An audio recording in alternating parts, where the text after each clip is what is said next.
Bonjour mes chers amis, j'espère que vous allez très bien. Heureuse de vous retrouver dans cette nouvelle vidéo. On va découvrir ensemble le premier cours de la grammaire de la 4e année de l'enseignement primaire, la CM1. La leçon, c'est le groupe nominal, déterminant et non. Pour ce faire, on va suivre l'enchaînement suivant. Avant de commencer,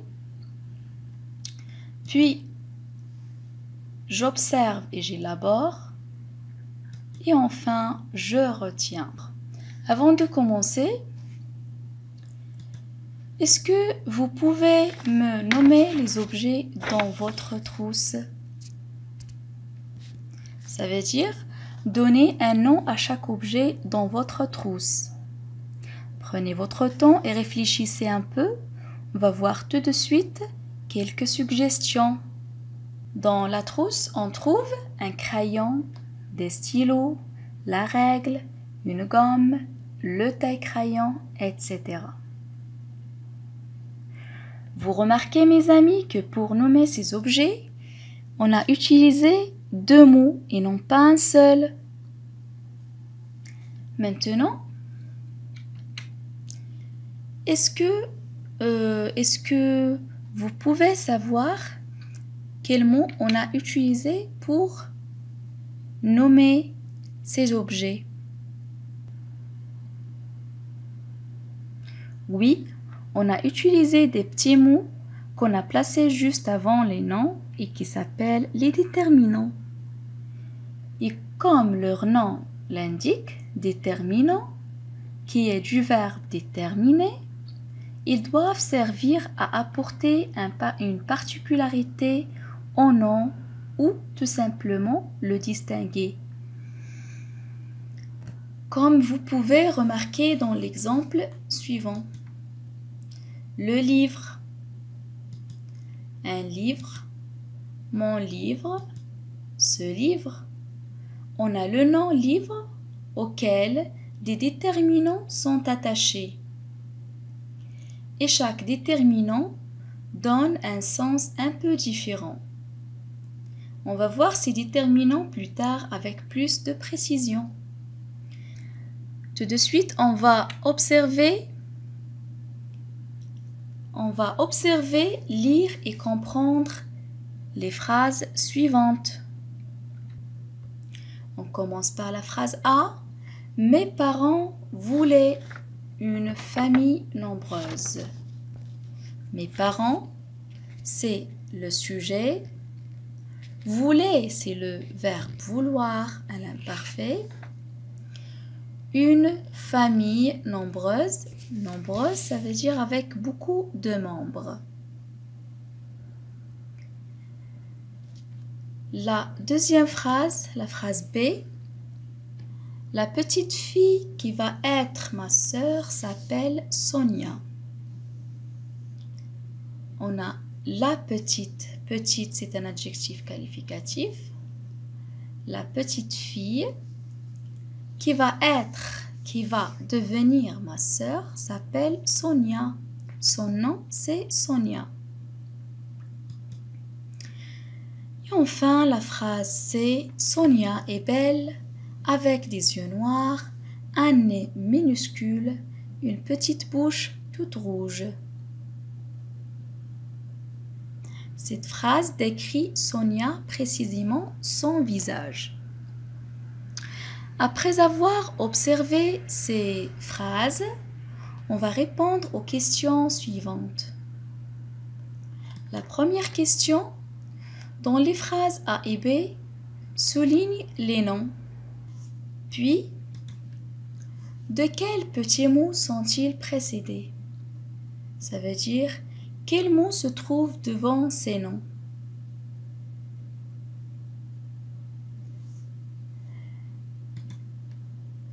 Peux-tu supprimer ces petits mots? Vous allez essayer de lire les phrases A et B sans les petits mots et vous allez déduire que ces phrases manquent de sens dans ce cas. La question numéro 2. À quoi servent les déterminants un, une des qui sont dans la phrase c'est.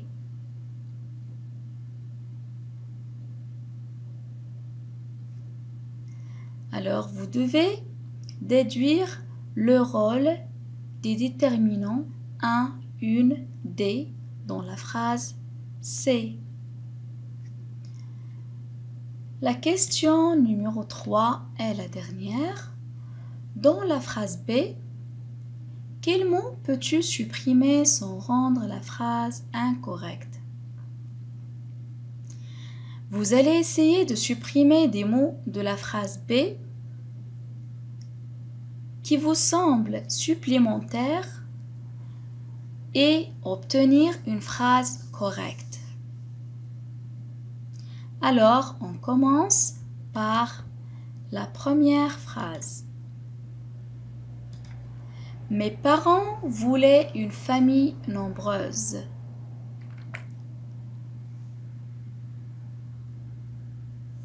Mais ce n'est pas un nom, car il ne désigne pas un objet, ni une chose, ni quelqu'un.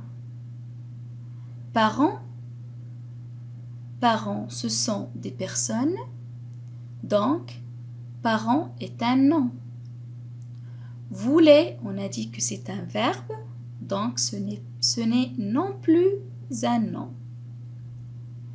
Famille, c'est un groupe de personnes liées par un lien de parenté, donc c'est un nom. Et enfin, nombreuse, ça veut dire beaucoup. Il décrit un nombre, donc ce n'est pas un nom.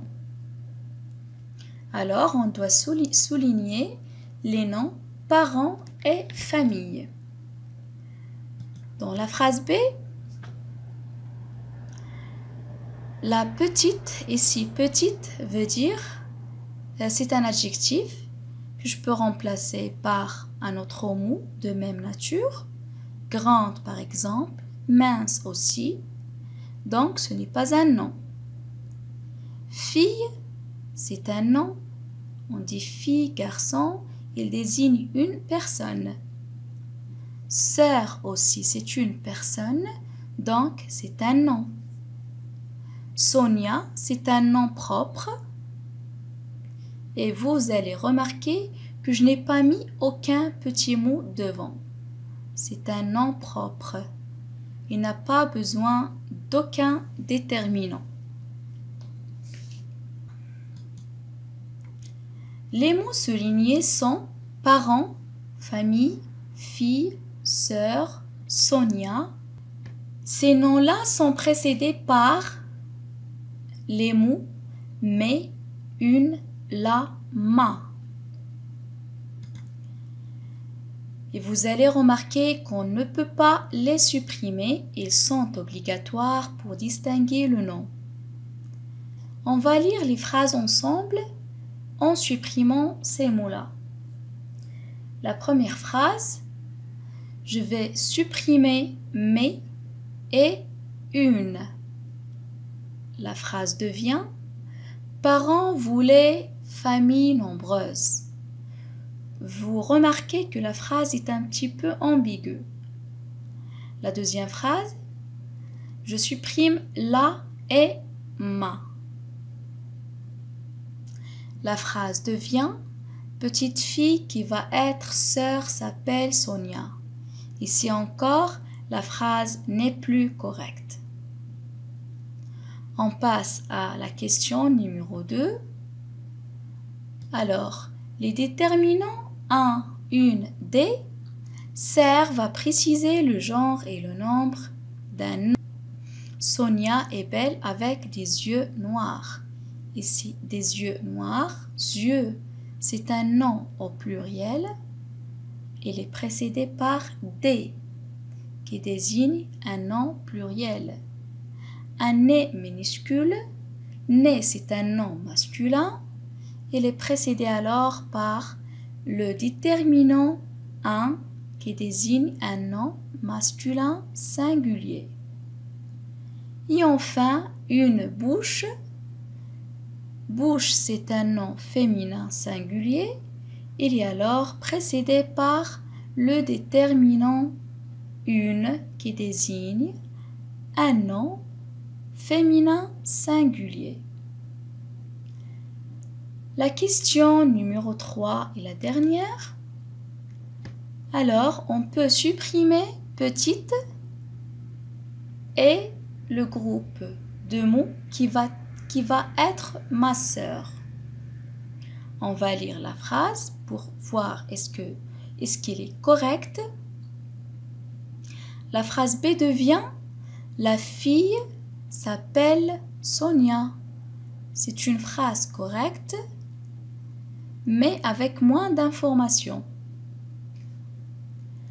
On passe à la définition du groupe nominal. Voilà, c'est un ensemble de mots qui se compose d'éléments obligatoires ou facultatifs attachés au nom noyau. Ce groupe nominal peut être formé d'un nom commun et de son déterminant.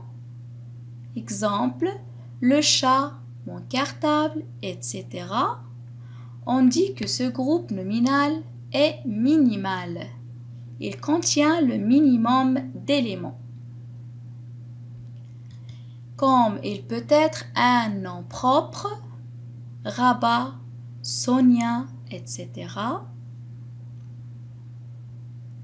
Le groupe nominal peut être formé par un nom commun, son déterminant et un complément du nom. Exemple, le chat de la maîtresse. Il peut être aussi formé par un nom commun, son déterminant et un adjectif. Exemple, le chat beauté. Et enfin, le groupe nominal peut être un nom commun plus son déterminant plus une proposition subordonnée relative. Exemple, le chat qui appartient à la maîtresse. Très bien. On passe maintenant à découvrir les catégories de déterminants. Quelques catégories.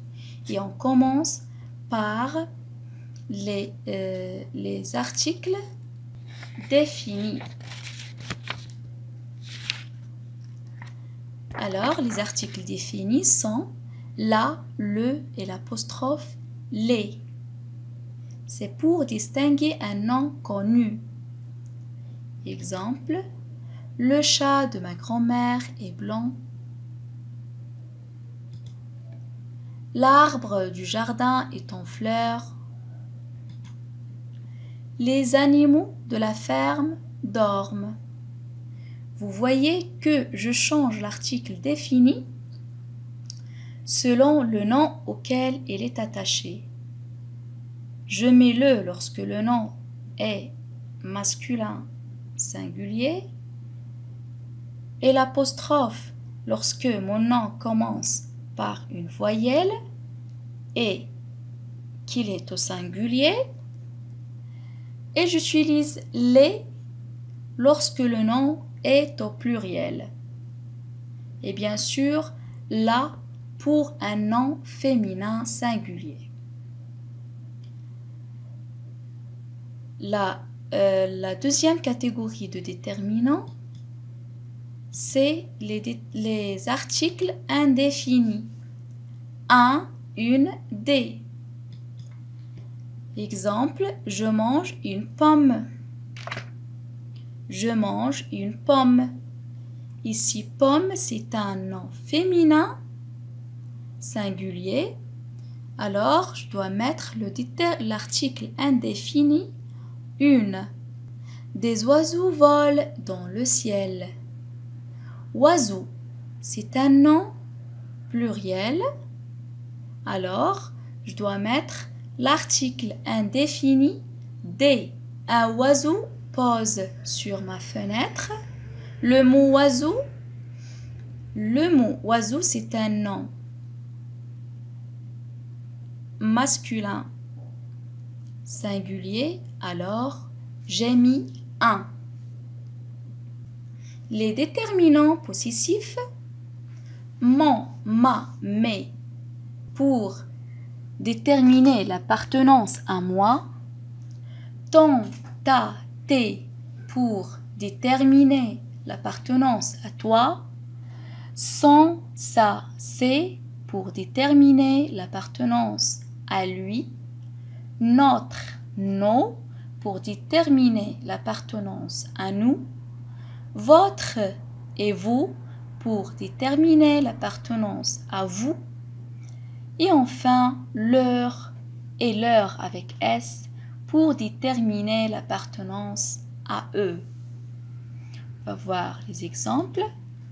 Voici mon école, l'école de moi, mon école. Ce sont nos affaires, ces affaires sont à nous. Et enfin, leur voiture est neuve, la voiture de est neuve. Et enfin, les déterminants démonstratifs. Ce, cette, c'est. Exemple, cette robe est très belle. Je montre une robe qui est très belle. Ces étudiants travaillent bien. Ce repas est délicieux. Cet enfant est sage. Cet enfant est sage. Alors, on passe maintenant à reconnaître les caractéristiques de ces déterminants au sein du groupe nominal. Alors, ces déterminants sont obligatoires. Si on les supprime, le groupe nominal devient incorrect grammaticalement. Ils sont utilisés pour préciser le nombre, singulier au pluriel, et le genre masculin ou féminin du nom noyau. Et enfin, ils sont placés toujours devant le nom noyau et le distinguent du verbe. On va voir maintenant le groupe nominal enrichi. Alors, le groupe nominal minimal peut être enrichi par d'autres mots qui le précisent ou le complètent, mais qui sont facultatifs. Je peux les supprimer et ma phrase reste correcte. L'adjectif qualificatif. Exemple, le fameux gâteau. Je peux dire le gâteau. Un complément du nom. Le gâteau de ma grand-mère. Le complément du nom, c'est de ma grand-mère. Je l'ai ajouté pour donner plus d'informations concernant le gâteau.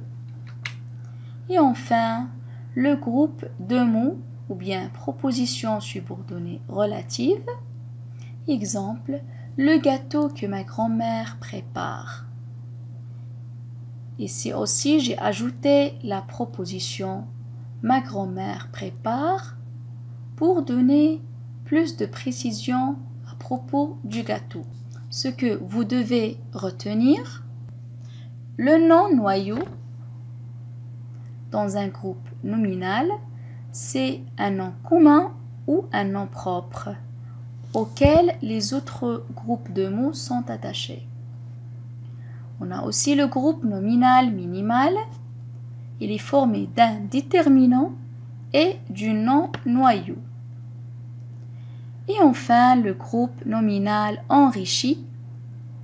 Il est formé par le groupe nominal minimal plus les expansions qu'on a vues tout à l'heure.